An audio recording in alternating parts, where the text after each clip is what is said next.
Merci, Président Abbas. Euh, je remercie nos amis de la presse ici massivement présents qui ont répondu à l'invitation du groupe parlementaire Yewi Askanui. J'en profite également pour remercier mes collègues du groupe parlementaire qui m'ont investi de leur confiance pour me désigner comme nouveau président du groupe parlementaire. J'en profite également pour féliciter chaleureusement et vivement l'ancien président du groupe parlementaire, le ministre Birame Souleye Diop, pour tout le travail qu'il a eu à abattre depuis septembre 2022 à la tête de ce groupe parlementaire dans un contexte politique tendu, incertain, difficile, avec des résultats probants. Et j'en félicite également tous nos collègues du groupe parlementaire Yewi Askanui pour le bilan éloquent qu'ils ont eu à réaliser pendant moins de 2 ans. Donc, ce groupe parlementaire a eu à jouer, comme vous le savez, un rôle historique en matière de défense de la démocratie et de l'état de droit. Donc, on a eu à apporter la rupture au sein de l'Assemblée nationale.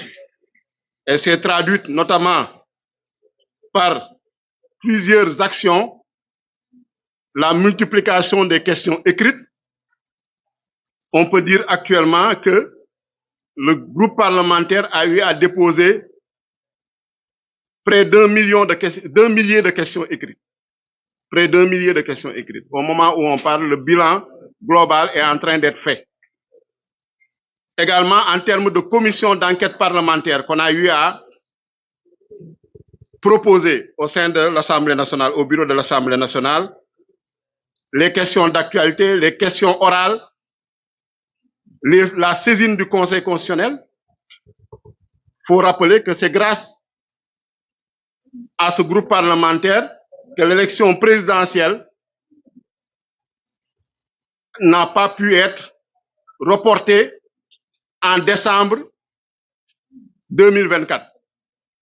Parce que c'est ce groupe parlementaire qui s'est érigé, entre autres, comme un bouclier face aux velléités de l'ancien président de la République et de ses affidés pour permettre au Conseil constitutionnel de dire le droit. Donc, entre autres actions, et nous comptons modestement continuer à contribuer au renforcement et à l'édification de l'état de droit, à jouer notre rôle pour la transformation systémique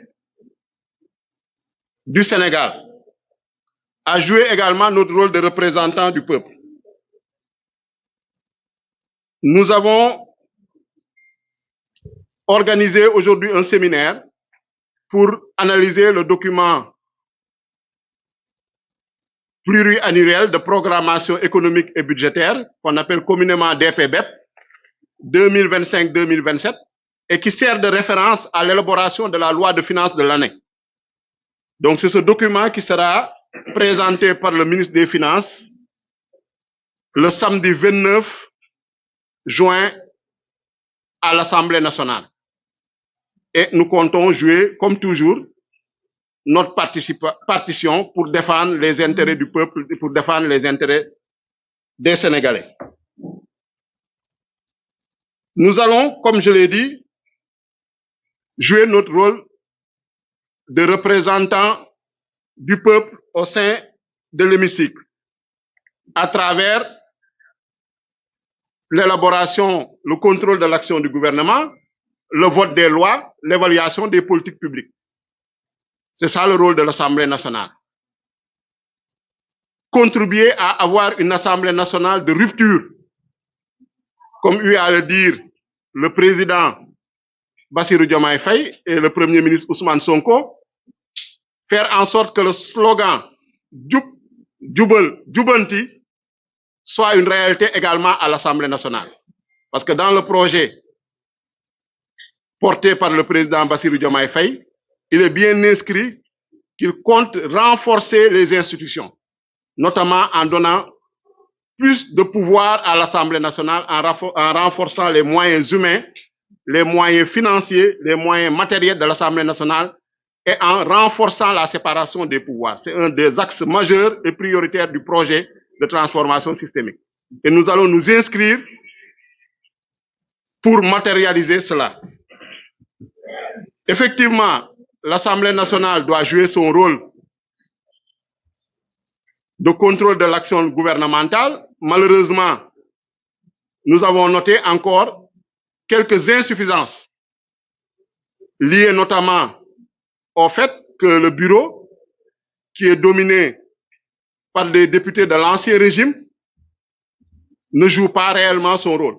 Parce qu'il y a eu plusieurs propositions de commissions d'enquête parlementaire qui sont pendantes, mais que le président refuse d'inscrire à l'ordre du jour, le président de l'Assemblée nationale. Parce que c'est lui qui inscrit à l'ordre du jour les affaires qui sont soumises au bureau. Donc, s'il ne les inscrit pas à l'ordre du jour, le bureau ne peut pas apprécier leur recevabilité. Et sa parade, c'est de dire que quand vous l'interpellez sur une affaire, une proposition de loi, une proposition de création d'une commission d'enquête parlementaire, il vous répond que oui, effectivement, ça a été déposé, mais ce n'est pas inscrit à l'ordre du jour de la séance. Et vous avez vu que la seule commission d'enquête parlementaire à l'époque qui avait été inscrite à l'ordre du jour, donc c'était la commission d'enquête parlementaire qui visait à élucider un peu la présumée corruption de membres du Conseil constitutionnel. Et ça, c'était pour des raisons purement politiciennes. Mais il y a des dizaines de propositions de commissions d'enquête parlementaire qui sont pendantes et qui ne sont pas examinées. Donc, souvent, le public n'est pas informé de cela. Mais il faut dire que les députés, en tout cas du groupe parlementaire Yewwi Askan Wi et d'autres députés aussi, abattent un travail remarquable, abattent un travail considérable, mais qui n'est pas valorisé à sa juste mesure par l'Assemblée nationale. On devrait pouvoir aller vers la création d'une télévision parlementaire pour retransmettre, puisque nous représentons le peuple sénégalais, les débats aussi bien en commission que les débats en plénière. Mais malheureusement, le travail qui se fait en commission n'est pas suivi par les Sénégalais. Et les Sénégalais doivent savoir ce qui se fait en commission. Par ailleurs, il y a également la question de la Haute Cour de justice qui devait être installée depuis octobre 2022, un mois après l'installation de l'Assemblée nationale, et que jusqu'à présent, cette Haute Cour de justice n'est pas installée. C'est un manquement grave et nous interpellons encore le président de l'Assemblée nationale sur ce manquement. La question de la transparence budgétaire, de la bonne gouvernance budgétaire également, à travers le rôle que doit jouer la commission de comptabilité et de contrôle qui doit rendre des rapports trimestriels. Mais jusqu'au moment où on vous parle, cette commission ne s'est jamais réunie.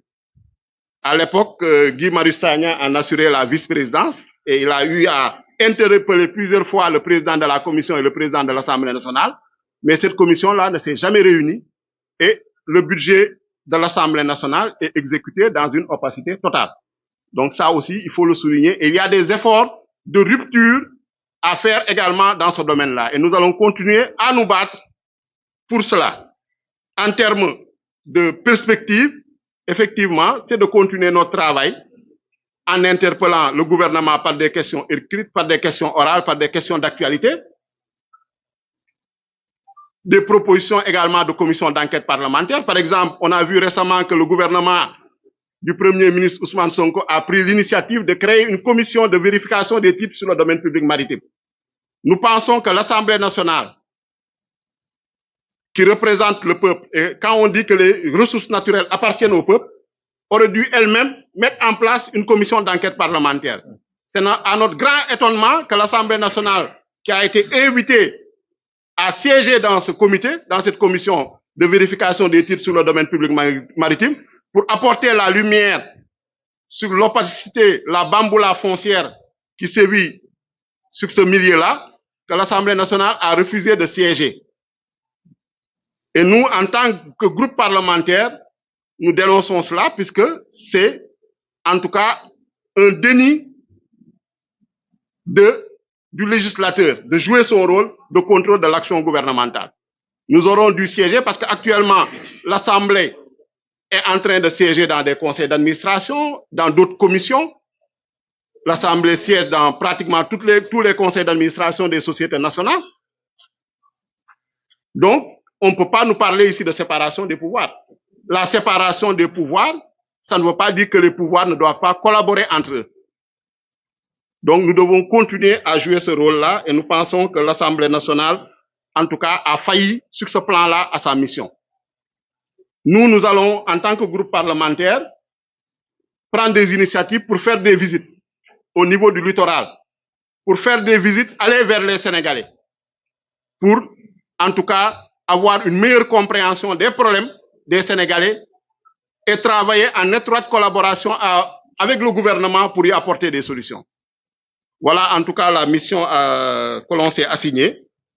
Par rapport à la prochaine séance de débat d'orientation budgétaire, comme d'habitude, nous allons également porter la voix du peuple. Comme vous le savez, le débat d'orientation budgétaire permet de préparer la loi de finances 2025. Et nous sommes toujours dans l'exécution de la loi de finances 2024 qui a été adoptée sous l'ancien régime. Et cette loi de finances, effectivement, a des limites, nous le reconnaissons, mais nous sommes dans une période transitoire et puisque l'État est une continuité, il faut en tout cas exécuter cette loi de finances et à partir de 2025, là, le nouveau régime pourra élaborer sa propre loi de finances qui sera proposée par le gouvernement du président Bassirou Diomaye Faye. En attendant, nous allons discuter et analyser ce document de programmation budgétaire économique pluriannuel pour voir vraiment quelles sont les évolutions. On constate que déjà le budget, le principe de sincérité budgétaire a été bien pris en compte puisqu'on nous parlait d'un budget de 7 000 milliards, mais en réalité, dans le nouveau document, c'est corrigé, le budget est bien de 5 700 milliards. Et nous avons eu à le souligner plusieurs fois à l'Assemblée nationale, à l'ancien ministre de l'économie, à l'ancien ministre des Finances. Et la projection qui est prévue pour 2025, c'est d'aller vers un budget de 6 390 milliards. Donc, il y a une évolution d'environ 600 milliards en valeur absolue. Donc, ça, ce sont les principales informations, mais nous aurons le temps d'y revenir en séance plénière. Donc, concernant l'autre sujet, c'est le règlement intérieur de l'Assemblée nationale. Et c'est un sujet assez grave qui est abordé parfois sous l'angle restrictif de la déclaration de politique générale du Premier ministre. Alors que le sujet est beaucoup plus large. Parce qu'il s'agit de faux et usage de faux. Il faut dire les mots tels qu'ils sont. De faux et usage de faux au sein de l'Assemblée nationale. Depuis septembre 2012, notre installation, on nous a distribué un règlement intérieur, le voici, qui est intitulé Règlement intérieur, Assemblée nationale, Règlement intérieur, édition juillet 2021. C'est ce règlement intérieur qui a été distribué à tous les 165 députés. Et après avoir analysé le règlement intérieur, après l'avoir consulté, nous avons constaté que cette édition de juillet 2021 est une fraude à la loi et porte une atteinte grave à la Constitution, aux lois de la République et aux prérogatives constitutionnelles de l'Assemblée nationale. Puisque cette version, cette édition-là ne correspond pas au texte actuellement en vigueur. Et cela, nous avons eu à le dénoncer, nous avons eu également à le démontrer. Et ce n'est pas nous seuls, notre collègue Mamadou Lamine Diallo, le vice-président Mamadou Lamine Diallo, 7e vice-président de l'Assemblée nationale, avait écrit à l'époque, ça date du 11 novembre 2022, sa lettre est ici, adressée au président de l'Assemblée nationale, Amadou Mambio. Demande de retrait du règlement intérieur. Monsieur le Président, le règlement intérieur distribué aux députés lors de l'installation de la 14e législature n'a pas pris en compte en totalité la loi organique modifiant et complétant la loi organique 2002-20 du 15 mai 2002 portant règlement intérieur de l'Assemblée nationale votée le vendredi 11 octobre 2019. Depuis cette date, l'Assemblée nationale n'a pas procédé à la modification de son règlement intérieur, à ma connaissance. En foi de quoi, je vous demande de bien vouloir retirer ce document intitulé Règlement intérieur de l'Assemblée nationale, édition juillet 2021. En vous remerciant de votre bienveillante attention. Donc, cette lettre date du 11 novembre 2022, comme vous l'avez constaté, 2 mois après notre installation. Et le président de l'Assemblée nationale lui a répondu le 16 novembre 2022. Voici sa réponse. Par lettre, vous m'avez transmis une demande de retrait du document intitulé Règlement intérieur de l'Assemblée nationale, édition juillet 2021, distribué aux députés lors de l'installation de la 14e législature, n'ayant pas pris en compte en totalité la loi organique modifiant et complétant la loi organique 2002-20 du 15 mai 2002, modifiée portant règlement intérieur de l'Assemblée nationale, votée le vendredi 11 octobre 2019. J'ai pris acte de votre document qui sera traité conformément aux dispositions du règlement intérieur. Donc, vous voyez, il répond qu'il a pris acte de ce document qui sera traité conformément aux dispositions du règlement intérieur. Et, comme vous le voyez, la dernière modification de notre règlement intérieur date d'octobre 2019. Et cette modification était motivée partiellement par la suppression à l'époque du poste de Premier ministre. Le poste de Premier ministre avait été supprimé de la Constitution. Donc le règlement intérieur, qui est une loi organique de la République du Sénégal, qui complète et précise la Constitution pour l'organisation et le fonctionnement de l'Assemblée nationale, en a tenu compte en sortant du règlement intérieur toutes les dispositions concernant le Premier ministre. Et voici la loi qui avait été adoptée à l'époque. Elle est là, c'est la loi organique modifiant et complétant la loi organique portant règlement intérieur de l'Assemblée nationale. Donc c'est la loi d'octobre 2019, du 11 octobre 2019, dont on vous parle, et qui dit que, je donne juste un exemple, je ne pourrais pas revenir sur toutes les falsifications qui ont été faites de ce règlement intérieur-là, qui est en circulation à l'Assemblée nationale et qui a été distribué depuis l'installation de la 14e législature, mais je vous donne quelques exemples. 3 exemples notamment. À l'article 3 de cette loi d'octobre 2019, on dit qu'au titre 3 sont abrogées les dispositions des articles 97, 98 et 99. En conséquence, sont supprimés les chapitres 22, 23 et 24 du règlement intérieur. Voici ce que dit la loi d'octobre 2019. Et depuis cette date, il n'y a aucune autre loi qui a été prise pour modifier le règlement intérieur. Donc, normalement, dans le règlement intérieur, les articles 97, 98, 99 anciens ne doivent plus être retrouvés. Parce qu'ils ont été supprimés. Les chapitres dont on te parle également ne doivent plus être retrouvés dans ce règlement intérieur-là, puisqu'ils ont été abrogés. C'est ce que dit la loi organique modifiant le règlement intérieur en 2019. Donc, par voie de conséquence, donc tout ce qui est lié à la déclaration de politique générale ne figure plus dans le règlement intérieur. On vous a parlé d'un délai de 3 mois pour tenir la déclaration de politique générale, ça n'existe plus. C'est supprimé, c'est abrogé depuis 2019.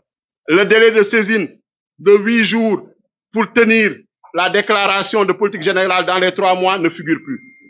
La motion de censure ne figure plus dans notre règlement intérieur.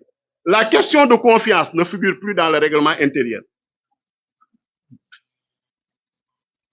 Donc c'est pourquoi en 2021, quand l'ancien régime, les députés ont restauré le poste de Premier ministre en votant une nouvelle loi constitutionnelle. Vous avez tous suivi cet épisode-là. Mais aucune autre loi organique n'a été votée pour restaurer le poste de Premier ministre dans le règlement intérieur. Quand vous lisez le règlement intérieur en vigueur, le Premier ministre il est inexistant, il est absent, il n'existe pas dans notre règlement intérieur.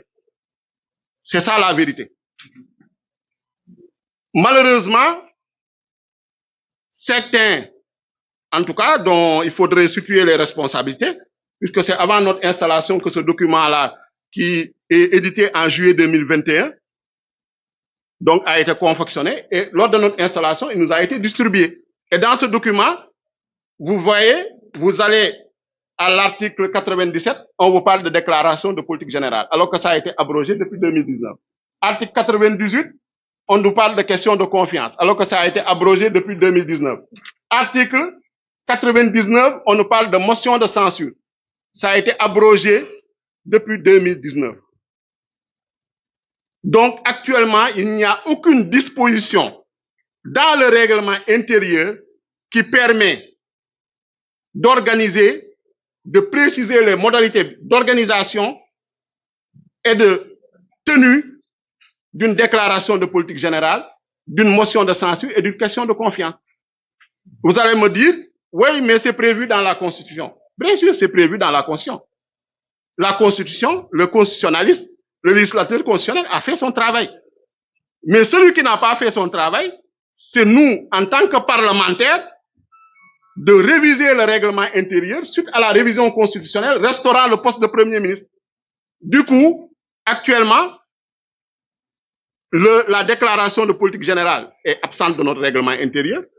La question de confiance est absente de notre règlement intérieur. La motion de censure est absente de notre règlement intérieur. Et le Premier ministre ne figure pas dans notre règlement intérieur. Vous pouvez dire tout notre règlement intérieur, on ne mentionne pas le Premier ministre.